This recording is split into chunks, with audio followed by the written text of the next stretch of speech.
This video gives you about steady magnetic field laws with the derivation for the steady current produced because of the magnetic field. So here how the magnetic flux lines with the associated laws produce a steady current is discussed.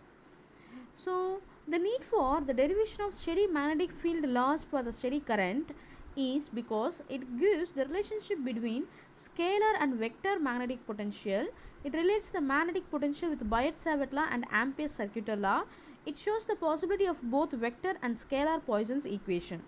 So in the magnetic field, you see the both scalar and vector magnetic potentials are present, and moreover the steady state currents is a collective function of all the field lines and all the potentials present, and so only it relates both Biot-Savart law and Ampere's circular law.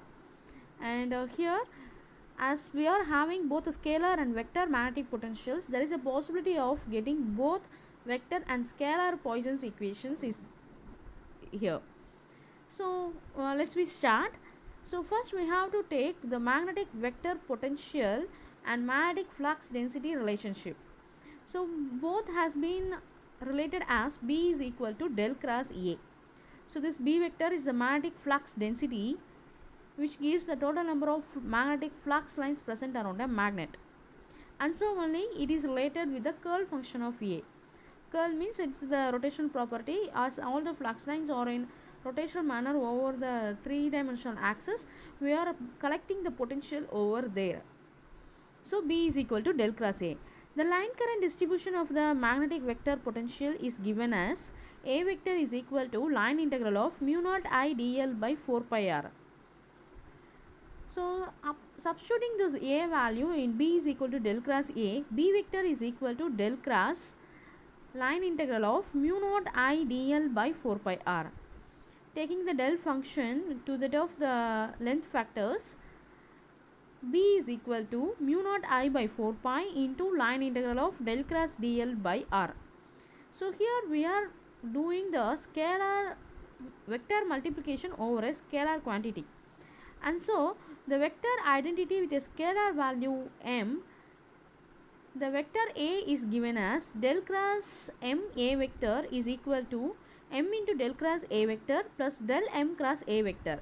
Here m is the scalar quantity, A vector is the vector quantity. So whenever this is the vector identity equation, whenever a scalar value is multiplied with the vector value.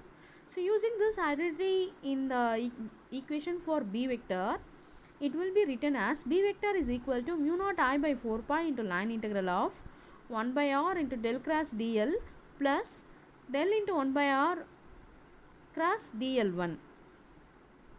So the del operator operates with respect to x, y, z, but dl vector is a function of x1, y1 and z1, and so whenever we go in very particular with this dl, it will give 0 value only, because del is a rotational component over the full space, but dl1 is just a length with a length as a function of x1, y1, z1, and so it gives 0 value.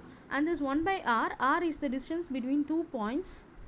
So distance formula, you know, square root of x minus x1 square plus y minus y1 square plus z minus z1 square, and so it can be written as 1 by r is equal to x minus x1 the whole square plus y minus y1 the whole square plus z minus z1 the whole square whole power minus 1 by 2.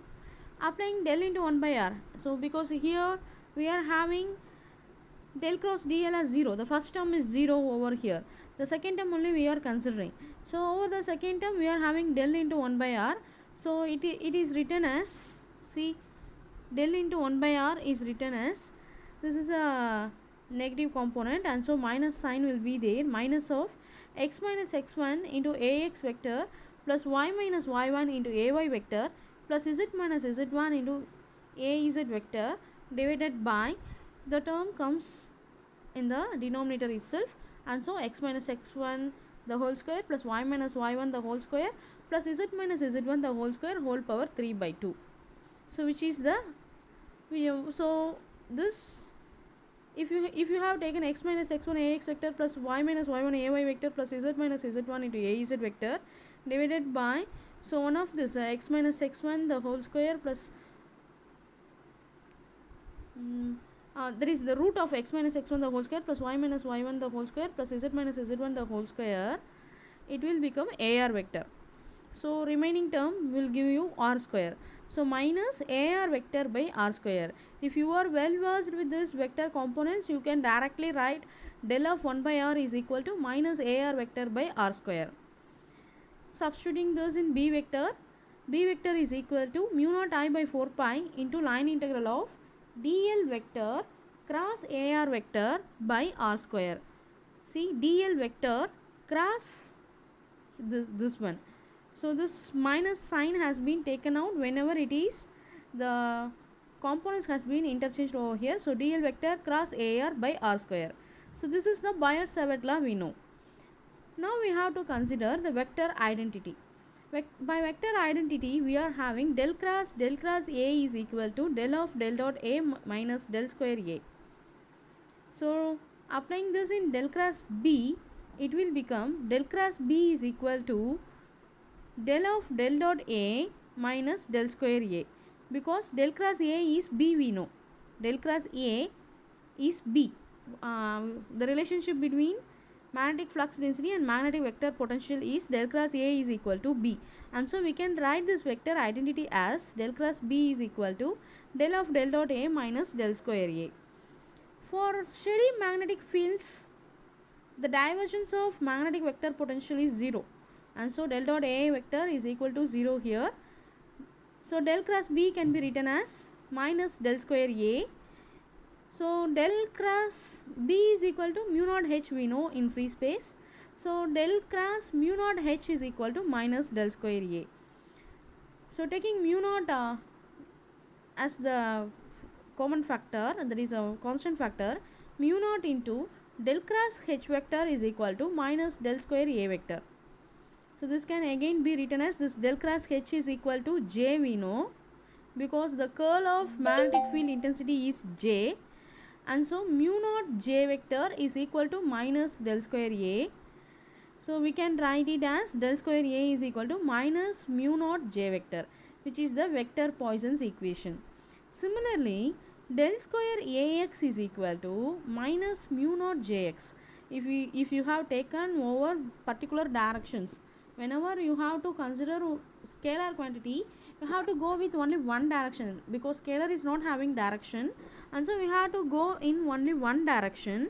So del square ax vector is equal to minus mu naught jx vector, and del square ay vector is equal to minus mu naught jy vector.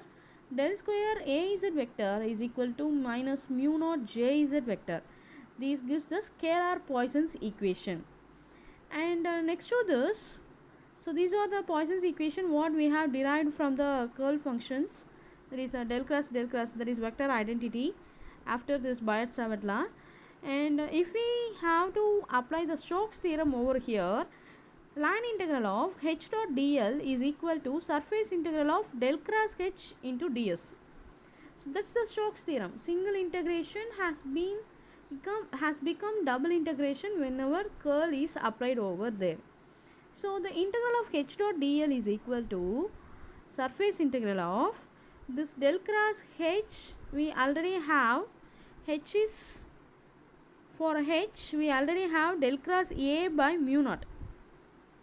So see here, already we are having del cross h is equal to del cross a by mu naught. So here we are having del cross a by mu naught. So substitute the h over here, del cross a by mu naught into ds, which implies 1 by mu naught into del cross in surface integral of del cross a into ds. We are having del cross a is equal to minus del square a already, and so this will become, this integral of h dot dl will become minus del square a. So this minus del square a is Here we have del square A is equal to minus mu naught J, that is the density over the medium. Density over the medium will be equated to the density over the surface, is a density over the surface, and so integral of h dot dl is equal to surface integral of j dot ds, which is the current passing over there, I. So this is the Ampere's circular law. In line integral of h dot dl is equal to the total current enclosed over there. This is the Ampere's circular law. So Ampere's circular law and Biot-Savart law both gives the steady state current present with the magnetic field. So here magnetic flux density is taken for the current component, which satisfies the Biot-Savart's law, and next to that the magnetic field has the potential has to be considered to form a magnetic field to acquire steady current, which satisfies with Ampere's circular law. So from these two we tell a steady state current is produced because of steady magnetic field. Thank you.